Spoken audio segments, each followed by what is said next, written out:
स्वागत है आपका एक बार फिर कमाई का अड्डा में। मार्केट का हाल आपकी स्क्रीन पर रखेंगे। ऊपरी लेवल से एक बार फिर निफ्टी बैंक में प्रेशर कायम है।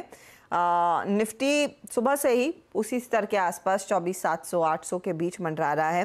मुनाफा वसूली का दबाव आज देखने को मिला क्योंकि ग्लोबल फ्रंट पर वो सेल साइड की पोजीशंस लौटती हुई दिखाई दी थी। हमारे साथ अब मार्केट बिग वॉइस में दीपन मेहता जुड़ गए हैं। Deepan, good afternoon. Market of course अपनी कल नई ऊंचाई पर आया, उसके बाद मुनाफा वसूली आई तो वो होगा, लेकिन आज जो स्टार परफॉर्मर है जोमेटो, ठीक उसी से चर्चा की शुरुआत में करना चाहूँगी क्योंकि इस स्टॉक को आप काफ़ी क्लोजली ट्रैक करते आए हैं and I think you one of the first people to say कि यहाँ पर वो ब्लिंकिट का बिजनेस पिकअप करेगा, वो अर्निंग्स को ड्राइव कर सकता है। इस क्वार्टर में ठीक वही देखने को मिला है। अब मैं आपसे पूछ रही हूँ, आप किस कैंप में हैं? 270 तक जाएगा उस कैंप में, या फिर जो CLSA कह रहा है कि 350 तक भी पहुँच सकता है? या गुड आफ्टरनून हर्षदा, आपके शो पर इनवाइट करने के लिए बहुत बहुत धन्यवाद। देखिए, हमारा जोमेटो का जो व्यू है, actually we have investment in Zomato also. तो हमारा अनुमान है कि ये एक मल्टी बैगर स्टॉक है और हम इस स्टॉक को 10 साल तक भी होल्ड कर सकते हैं, where we can expect 15-20 times the return from the time it was listed. हमारी कॉस्ट अराउंड 74-75 है। तो अगर ये बिजनेस अपना फुल पोटेंशियल दिखाता है and management is following through on their ambition, तो ये एक बहुत ही बड़ा वैल्यू क्रिएटर बन सकता है। और जैसे जैसे वो प्रोग्रेस करेगा, नए नए बिजनेसेस शायद ऐड भी करेगी, जैसे कि वो डिस्ट्रिक्ट जो उन्होंने लॉन्च किया है, that is for going out business जो बोलते हैं। So it will keep on changing and it will keep on adding new businesses, but मेरे ख्याल से ये एक लंबी रेस का घोड़ा है और आपको इसको हर क्वार्टर, हर 1-2 साल पर रिव्यू नहीं करना चाहिए और कोई भी टारगेट भी नहीं रखनी चाहिए, क्योंकि जब तक नंबर्स अच्छे आ रहे हैं, आंकड़े अच्छे आ रहे हैं और जब तक कंपनी प्रोग्रेस कर रही है, आई think it will keep on adding value. नहीं तो इस समय आई एम श्योर आप नंबर्स को देखते तो होंगे। इस क्वार्टर में आपको सबसे अच्छी चीज क्या लगी? क्योंकि देखिए 2-3 चीजें हुई हैं। एक तो ब्लिंकिट का परफॉर्मेंस, और मैनेजमेंट ने मेंशन किया भी था कि वो ज्यादा बेहतर करेगा compare to the core business which was food delivery. And the other fact कि ये डिस्ट्रिक्ट क्या निकाल कर लाएगा, नोबडी रियली नोज। पेटीएम के इनसाइडर को एक्वायर करने की बातचीत चल रही है, उन्होंने एक्नॉलेज भी किया। So that could be something bigger than that they've already built. आपको इस समय क्या अच्छा लग रहा है? जो डार्क स्टोर्स डबल हो रहे हैं वो, या फिर जो कंपनी कह रही है अगले 5 सालों में ग्रॉस ऑर्डर वैल्यू 20-25% आसानी से ग्रो होती हुई दिखाई देगी? I think sustainability of growth rate से सबसे महत्वपूर्ण बात है, क्योंकि जब तक ये 60-70% growth rates year on year maintain करता है, तब तक आई थिंक कोई प्रॉब्लम नहीं है। ग्रोथ रेट थोड़ी कम भी हुई because of higher base rate, that also is fine.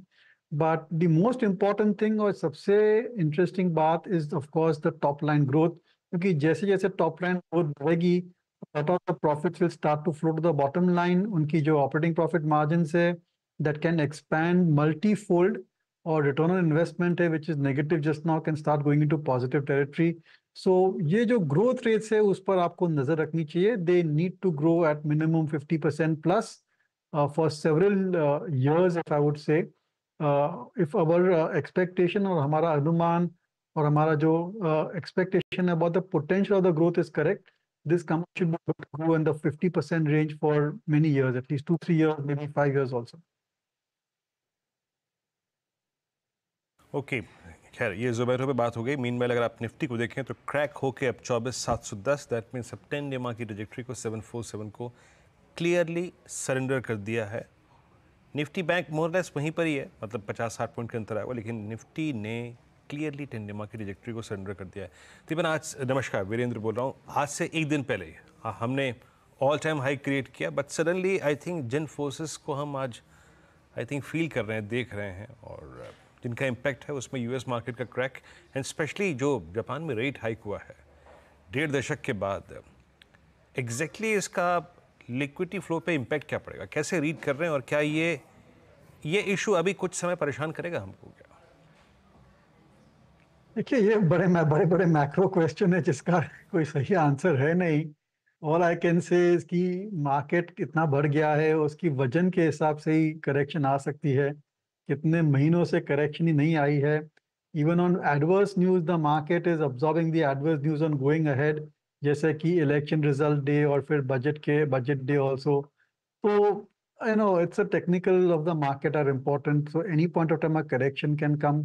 मेरे ख्याल से आई थिंक इस अर्निंग सीजन में ऐसी कोई खास ट्रिगर नहीं है, और जो ऑटोमोबाइल के नंबर्स आंकड़े आए वो भी थोड़े डिसअपॉइंटिंग रहे हैं, और we are seeing a flood of IPOs and QIPs. I think वो धीरे धीरे जो जिस हिसाब से प्राइमरी मार्केट में पैसा जा रहा है, डेफिनेटली सेकेंडरी मार्केट पर इसका नेगेटिव असर आ सकता है, और हर तेजी के मार्केट में ऐसा ही होता है।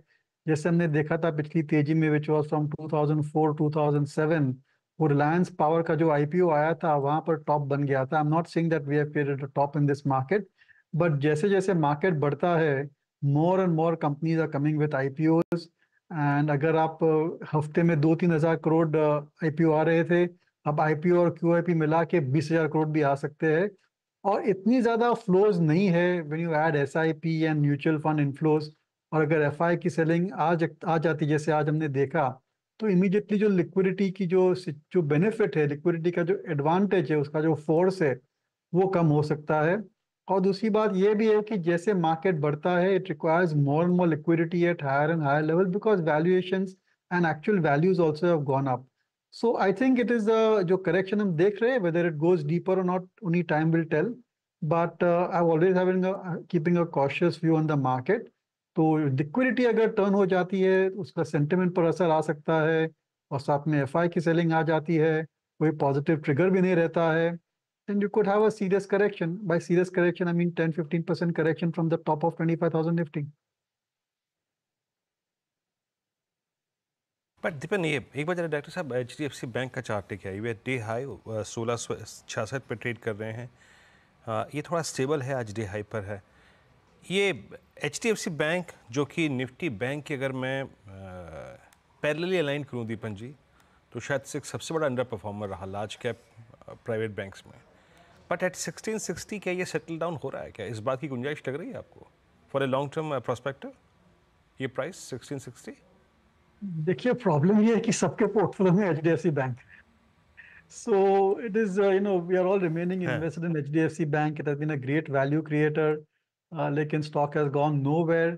और मेरे ख्याल से कब टर्न होगा, कैसे टर्न होगा, डिफिकल्ट टू से। बट पिछले 2 क्वार्टर्स में बैंकिंग सेक्टर पर काफी negative, I would say disappointments आई है, नॉट नेगेटिव बट डिसअपॉइंटमेंट्स आई है। जो उनके प्री प्रोविजनिंग प्रॉफिट्स है, the industry as a whole is not able to grow the pre provisioning profits. और पीएसयू बैंक को अभी भी फायदा मिल रहा है on lower provisioning of NPS, लेकिन ये जो बेनिफिट था, ये जो बेस इफेक्ट था, it has turn adverse for private sector banks including HDFC bank. तो मेरे ख्याल से आपको बैंकिंग में न्यूट्रल हो जाना चाहिए, इंक्लूडिंग एचडीएफसी बैंक। और 1-2 क्वार्टर देखिए। आई थिंक दैट बैंक्स में ट्रिगर जब भी आएगा, जब भी RBI also starts to look at reducing the interest rates और ड्रास्टिकली इंप्रूविंग द लिक्विडिटी। और ये जो प्रेशर है on deposit and deposit rates, जब तक ये प्रेशर कम नहीं होता है for the banking sector as a whole, till then I think bank numbers will not be that impressive.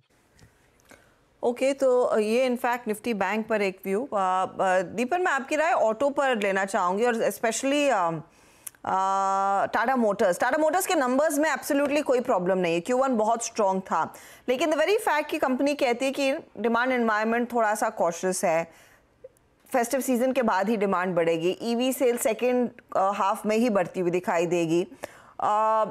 क्या इसको लेकर आप चिंतित हैं? क्या ये स्टॉक जो 1000 के ऊपर अब कंफर्टेबल हो गया था, एक डीपर करेक्शन की तरफ जा सकता है इस कमेंट्री पे?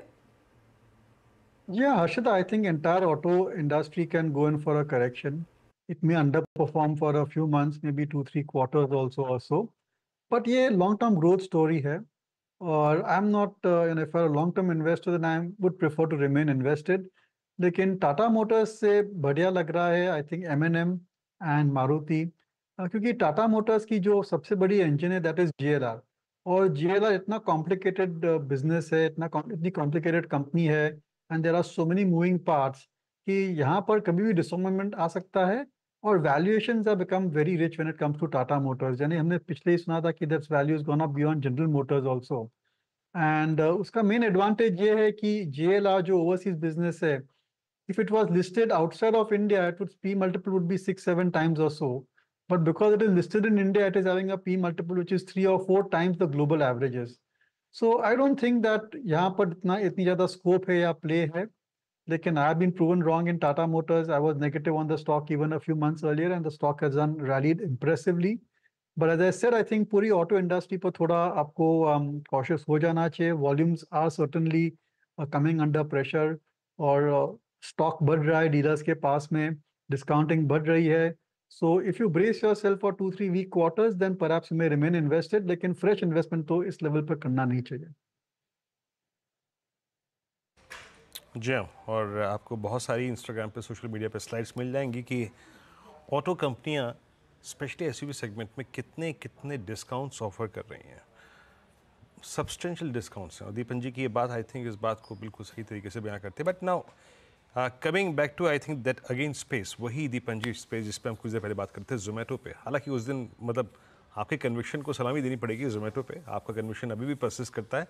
बट कुछ और स्टॉक्स अगर आप देखें अच्छा कर रहे हैं. Look at Jubilant. अब वेस्ट लाइफ ने इस सेगमेंट पे अपना लोहा मनवाया हुआ था, लेकिन अब थोड़ा सा वहाँ भी इश्यूज हैं. बट इस बार जुबिलेंट की रिकवरी काफ़ी अच्छी खासी है.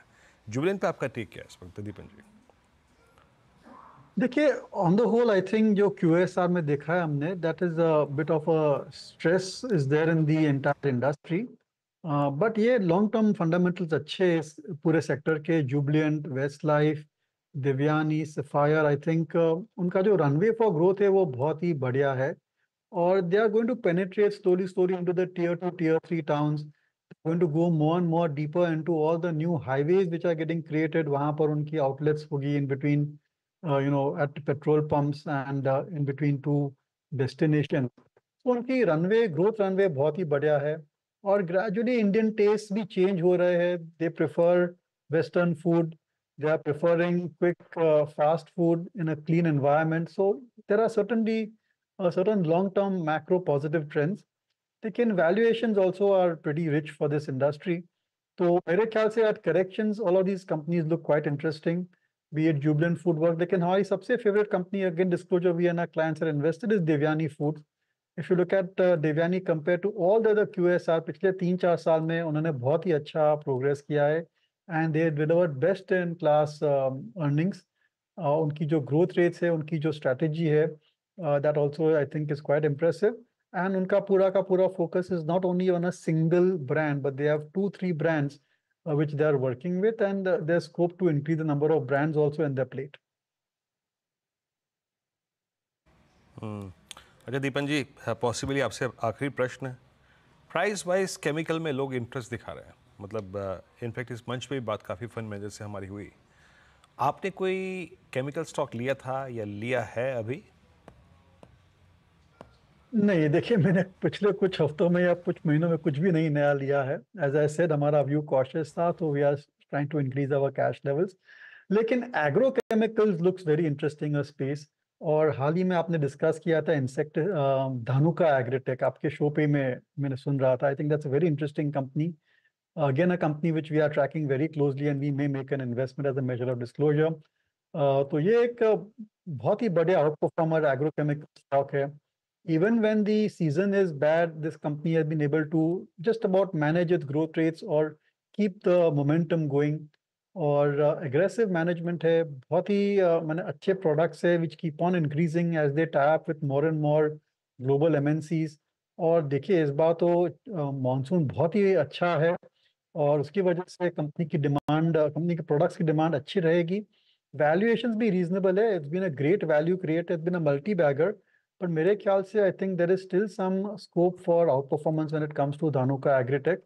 तो ये पूरा agrochemical sector, I think we like all the companies. Dhanuka है, PI इंडस्ट्रीज है, फिर इंसेक्टिसाइड्स इंडिया है, कोरोमंडल इंटरनेशनल है जो फर्टिलाइजर कंपनी है, फिर Paradeep Phosphates है. I think all of these companies, you look at the results which have come through, and you will be very impressed with the results which come for the September quarter as well. तो इस जो पूरा agrochemical fertiliser sector है, वहां पर आपको शायद overweight हो जाना चाहिए. देखिए, दीपक फर्टिलाइजर के भी बहुत बढ़िया नंबर आ गए. So that's the sector I think we want to be overweight on and want to focus on and maybe buy in a correction. Okay, Dhanuka वाकई क्या स्ट्रॉन्ग प्राइस परफॉर्मेंस है. और मेरे ख्याल से ये लास्ट एक साल में 610 रुपये से 1820, आई मीन लगभग 3 गुना। दीपन बहुत बहुत शुक्रिया, आप इस कार्यक्रम में शामिल हुए, सभी स्टॉक्स पे, इंडस्ट्रीज पे अपना मार्केट्स पर व्यू शेयर किया एंड बहुत अच्छी, अगर आप देखें ये धनुका पे आपके कमेंट्स थे। And have a nice weekend sir, बहुत बहुत शुक्रिया इस कार्यक्रम में शामिल होने के लिए। इट्स 24726 और बैंक निफ्टी का डैमेज फिर भी कंट्रोल था, बट निफ्टी बैंक सॉरी